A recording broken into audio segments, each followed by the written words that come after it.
మొన్నే తాడేపల్లిగూడెంలో ఒక మంచి మీటింగ్ జరిగింది. అది జనసేన డయాస్ని మెయింటైన్ చేసింది, టీడీపీ వాళ్ళకి ఆహ్వానం పలికారు అంతే. జనసేన డయాస్ కానీ మీటింగ్ కానీ ఉందా.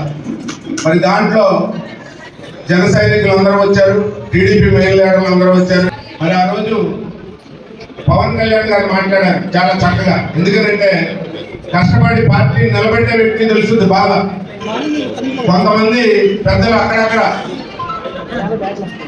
రాంగ్ డైలాగులు లెటర్లు రాస్తూ కొన్ని జరిగి ఆయన ఒకటే చెప్పాడు, మనకు ఇచ్చిన సీట్లు చాలా గౌరవంగా ఇచ్చారు చంద్రబాబు నాయుడు గారు, ఆయనతో మనం కలిసి ప్రయాణం చేయటం చాలా అదృష్టం.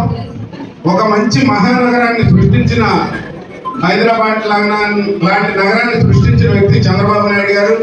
దానికి తోడు నేను కూడా కలిసి ఉంటాం, మీ అందరికీ కూడా మనకు మంచిది, ఉచిత సలహాలు ఎవరు వద్దు, కష్టపడి పనిచేయండి అని పవన్ కళ్యాణ్ గారు ఆ రోజు చెప్పి జన సైనికులను ఆయన చూసి చాలా ఉత్సాహంగా మాట్లాడితే